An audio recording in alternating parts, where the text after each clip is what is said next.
신용환 증인께 좀 질문할 거니까 준비 좀 해주세요. 네, 신용환 증인님, 네, 앞으로 나와주시기 바랍니다. 네.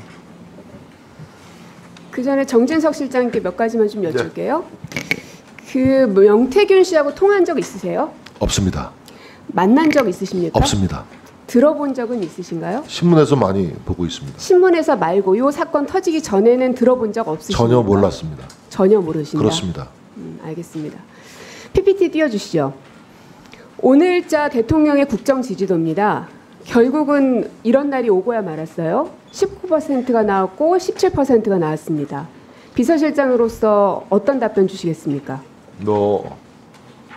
부족한 점이 많다고 생각하고 대통령을 지근거리에서 보필하는 사람으로서 너무 송구하다는 말씀도 드리고 부족한 부분을 채우기 위해서 더 배전의 노력을 기울였다는 다짐을 드리겠습니다.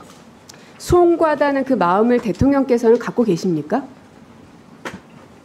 매일같이 보실 테니까 누구보다 잘 아시잖아요. 국민들의 의견 또 구체적인 정책들이 어떻게 국민 속으로 스며드는지를 정교하게 체크하고 계시고 그런 면에서 여론을 잘 살피고 계시다고 생각합니다. 정교하게 체크하고 있고 여론을 잘 살펴보고 계시면 지금 상황에 대해서 아주 심각하게 인지하고 계셔야 될 것 같은데요. 인지는 글쎄요. 하고 있습니까? 심각하다고? 여론조사 결과에 대해서도 알고 계신다고 생각합니다. 그러니까 이 정도 숫자가 나온 것에 대해서 심각하다고 대통령께서 생각은 하시냐고요. 이제 반등을 시키기 위해서 저희가 더 노력을 할 테니까요. 좀 지켜봐 주시기 바랍니다.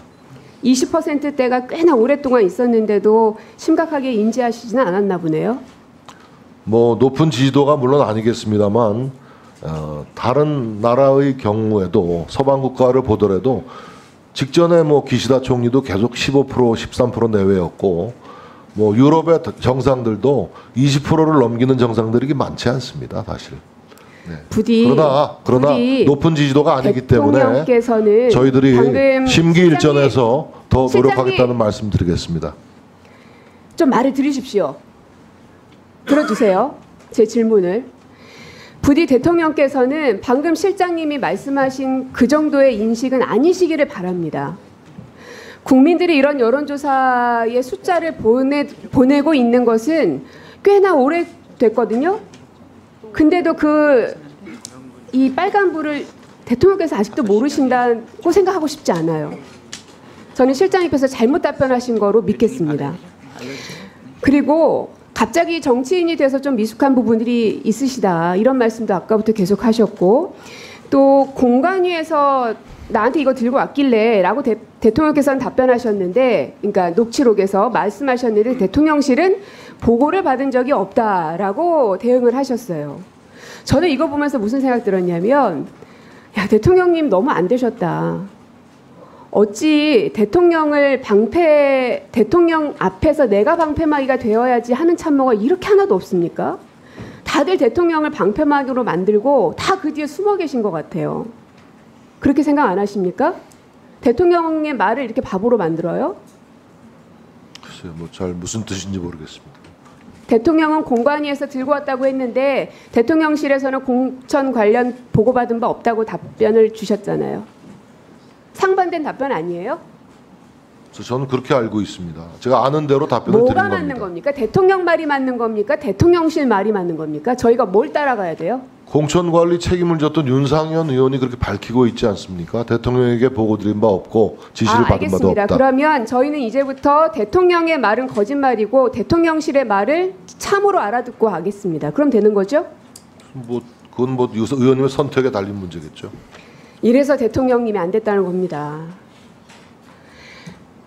신용환 씨에게 묻겠습니다. 네. 명태균 씨가 82건의 여론조사를 했다고 합니다.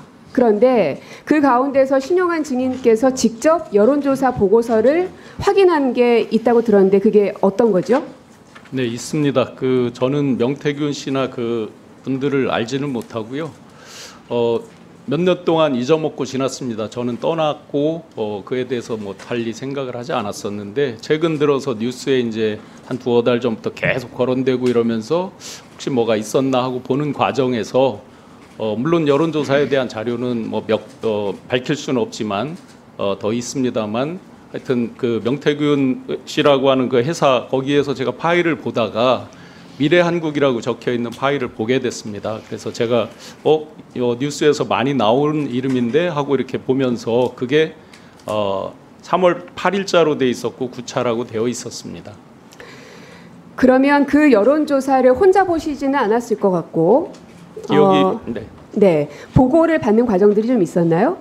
보통은 국내 제가 이제 아침에 전략 조정 회의라는 걸 들어가고 저녁에는 일일 상황 점검 회의라는 걸 들어가는데요. 뭐 양쪽 회의가 이제 구성원이 비슷하기도 하고 어떤 분은 바쁘시면 못 와서 차상위 분이 오시기도 하고 그래서 구성원은 계속 바뀌어 있었습니다만 국내 유수의 여론조사 기관에서 와서 직접 어떤 그런 여론조사 내용을 설명한 적도 있고 그다음에 뭐 예를 들어 의미 있는 날 한 달 전이라든지 D-30일원 때는 저희는 뭐 출처는 알지 못합니다만 어떤 페이퍼를 보고 한 것도 있고 그랬습니다. 그러면 통상적으로 이런 여론조사에 대해서는 회의를 거치는 회의체가 있다.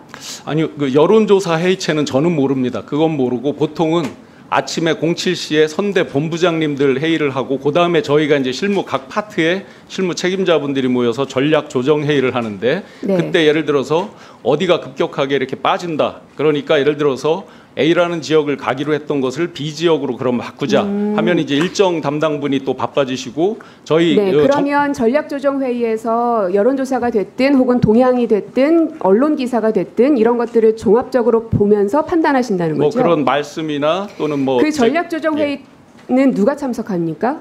전략조정회의는 그 각 파트별 예를 들어서 뭐 저 같으면 이제 정책 공약이고요, 조직이라든지 뭐 홍보, 대변인단 이런 식으로 각 파트의 실무 책임자들이 제가 알기로는 윤재옥 상황실장, 이철규 전략기획본부장, 그리고 김동조 메시지팀, 김은혜 대변인단, 또 박민식 전략기획, 김호진 지금 차관 지내셨던 분이죠, 당 조직국장, 또 김승희 의전. 네, 그 부분은 당에서 나눠졌던 회의체 그 도표가 있기 때문에 거기에 실무 책임자들이 오시는 거고요. 당연히 아까 말씀드린 대로 항상 저는 한 95%쯤 참석을 했고요. 다른 분들은 바뀌기도 하고 윤재옥 실장님이나 이철규 의원님은 선대본 회의 마치고 와서 이제 이해를 주재하시는데 이철규 의원님은 오실 때도 있고 안 오실 때도 많이 있었고 주로 메인 주제는 윤재옥 실장님이 많이 하시긴 했습니다.